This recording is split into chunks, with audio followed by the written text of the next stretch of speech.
तो अभी तक मैं आपके साथ शेयर करी थी अपने पोस्टपार्टम जर्नी की व्लॉग, लेकिन अब मैंने एक और नया टारगेट ऐड कर दिया है अपनी इस जर्नी के साथ। तो hello everyone, welcome back to the another vlog. मेरा नाम है प्राची और मैं आपके साथ अपने डेली रूटीन व्लॉग के साथ साथ कुछ प्रोडक्टिव व्लॉग्स भी शेयर करती हूँ।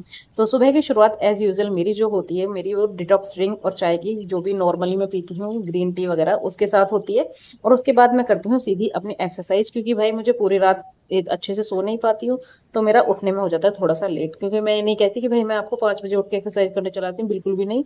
मैं जाती हूँ लगभग सुबह के 7:30 पौने 8 बजे, जब भी मुझे लगता है कि हाँ मेरे पास टाइम है तो मैं फटाफट से अपनी चीज़ें उठा के ऊपर पहुंच जाती हूँ और अपनी एक्सरसाइज करना कर देती हूँ स्टार्ट। सो गाइज, मैं आपके साथ ये जर्नी अपने एक्स्ट्रा मतलब स्टार्टिंग से ही शेयर कर रही हूँ। लगभग 115 दिन पूरे हो चुके हैं। पर 115 दिनों में आपने देखा ही होगा काफ़ी चेंजेस मेरे अंदर आए भी हैं, और मेरी जो टी शर्ट्स वगैरह हैं वो पहले से काफ़ी अच्छी लगने लगी हैं। पहले तो मैंने पहनना ही छोड़ दिया था टी शर्ट लोअर सब कुछ, क्योंकि मेरा वेट बहुत ज़्यादा गेन हो गया था। तो पोस्टपार्टम जर्नी जो होती है वो कुछ ऐसी ही होती है भाई, उसको आप चेंज नहीं कर सकते, लेकिन थोड़ी रेगुलरिटी दिखाकर आप खुद को चेंज कर सकते हो। क्योंकि हार्मोनल चेंज हमारे बस की बात नहीं है कि हम उसको कैसे करेंगे, लेकिन हम उसको फिक्स कर सकते हैं। जैसा जो भी चल रहा था वो ठीक था, लेकिन अब हमने अपना आप को करने की कोशिश करी है थोड़ा सा फिट। और हम एक वुमेन, यानी कि वुमेन होने के साथ साथ एक वर्किंग वुमेन भी हूँ मैं, तो भाई उसके साथ साथ मुझे इसको करना थोड़ा सा मुश्किल भी लगता है। लेकिन अपना जो मन है उसको थोड़ा सा कर लिया है मैंने पक्का, क्योंकि भाई जब करना है तो करना ही है, अदरवाइज हम नहीं कर सकते बिल्कुल भी। क्योंकि हमारे पास इतने सारे काम हो जाते हैं तो उसमें उलझे रह जाते हैं। तो अपनी एक्सरसाइज करने के बाद मैं, मेरी बेटी, मेरी मासी पहुंच जाते हैं सीधा मौसमी वाले भैया के पास, और इनको पता है कि जब भी हम आते हैं तो मौसमी का जूस पी के जरूर जाते हैं। तो मेरी बेटी है, ये हूँ मैं, और मेरी मासी जी हैं। आप देख सकते हो ये भी बहुत प्यार से अच्छे से तसल्ली से बाहर जाके रहती है, और बाहर जाके इतनी इनोसेंट बन जाती है कि सबको लगता है कि बहुत ही क्यूट बच्चा है। इसकी हरकतें सिर्फ मुझे पता है, जबकि ये घर में रहती तो कैसा हाल मचाती है। तो आप देख सकते हैं यहाँ पे कि मेरा जूस निकल लिया था, यानी कि हमारी मौसमी का जूस निकल चुका था। और मैंने और मेरी मौसी ने और मेरी बेटी ने, तीनों ने किया था एंजॉय। अब चल रहे हैं हम शाम की तरफ, यानी कल शाम का ब्लॉग है ये। कल शाम मैंने अपने सारे कपड़े वगैरह जितने भी थे उनको कर दिया था, धो के सुखा दिया था और उनको फोल्ड कर दिया था।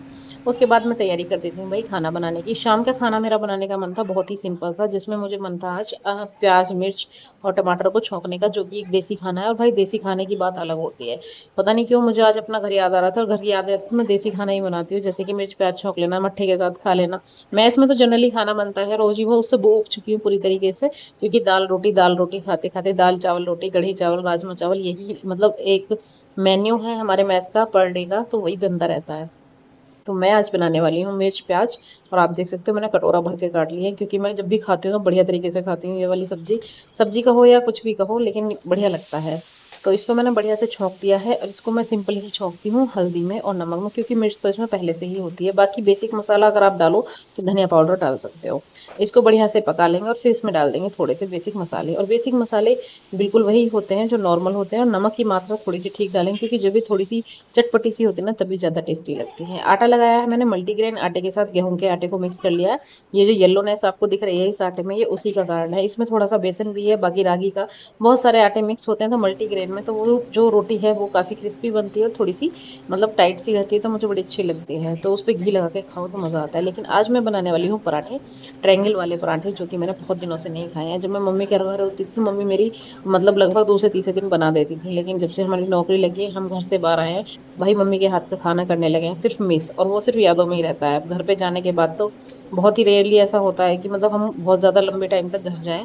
जाते भी हैं तो 1 2 3 दिन की छुट्टी में होता ही गया है, तो उतने दिन में हम अपना बस जो बन रहा है वही खा लेते हैं। तो फरमाइश करने का तो मन ही नहीं करता फिर।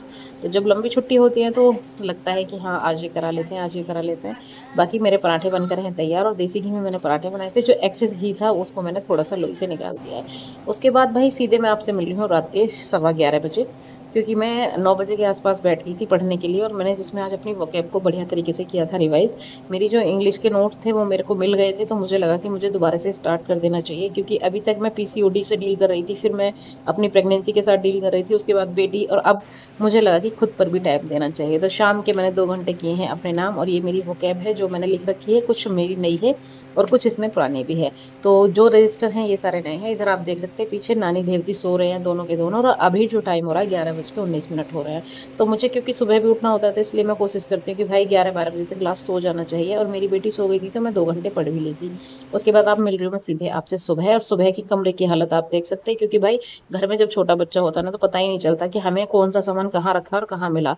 नीचे जो गुब्बारे दिख रहे हैं ना, पता नहीं इतने कितने गुब्बारों की हवा निकाल के ऐसे ही नीचे घुसाने पड़ते हैं, क्योंकि जब भी ये होते हैं तो फैले रहते हैं सारे के सारे कमरे में। इसके खिलौने हमेशा बेड के पास ही रहते हैं, क्योंकि ज़्यादातर खिड़की पर खड़ी होके आजा-आजा करती है, यानी कि आज के लिए बोलने की कोशिश करती है तो खिड़की पे खड़ी होके हल्ला मचाती रहती है। यहाँ पे मैंने अपनी बेडशीट को झाड़-पोंछ के कर दिया था थोड़ा-सा ठीक-ठाक, क्योंकि भाई इतना अच्छा तो हमारा लग्ज़री रूम तो है नहीं कि देखने में बहुत ही बढ़िया लगेगा।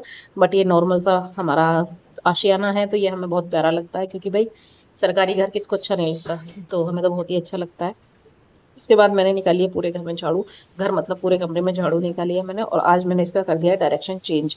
छोटी-छोटी चेंजेस करके घर में मतलब चीज़ें बड़ी अच्छी सी लगती हैं। आज मैंने सोचा कि दूसरे वाले यानी तीसरे वाले बेड को, जो ये मेरा फोल्डिंग है, इसको कर देती हूँ सामने, तो अब ये मेरे को लग रहा है थोड़ा खुला-खुला सा। घर में थोड़ी-सी डायरेक्शन चेंज करने से ही एक अलग ही माहौल सा हो जाता है, चीज़ें बदलने लग जाती हैं, ऐसा लगता है कि घर का हर कोना थोड़ा-सा कुछ कहने वाला है।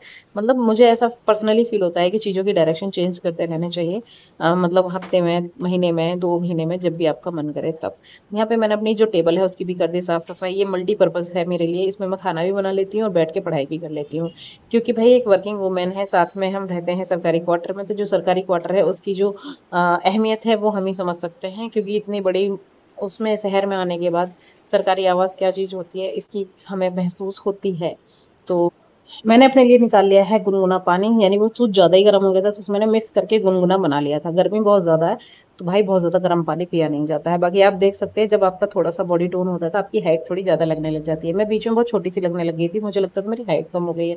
फिर मैं सारे कपड़ों को उठा लाती हूँ और जितने भी कपड़े हैं उनको फ़ोल्ड करना स्टार्ट कर देती हूँ। इनमें सबसे ज़्यादा कपड़े जो है वो है मेरी बेटी के, उसके छोटे-मोटे मतलब निक्कर, बनियान, पजामी-अजामी दुनिया भर की हैं, क्योंकि मैं उसको करती हूँ डायपर फ्री रखती हूँ ज़्यादातर टाइम, तो इसलिए उसके ज़्यादा कपड़े हो जाते हैं 1 दिन में।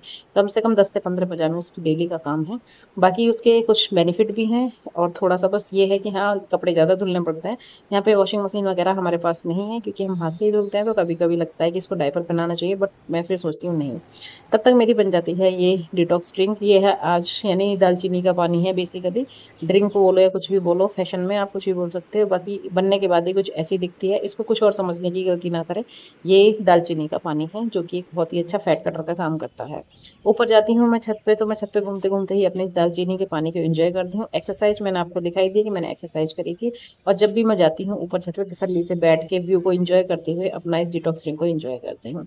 बाकी आप मेरे साथ जो भी शुरू से हैं वो जानते ही होंगे कि भाई मेरी ये जर्नी कब से मैंने स्टार्ट करी थी और कैसी है। और आज मैं सुबह खाने में बनाने वाली हूँ अपने लिए अरबी।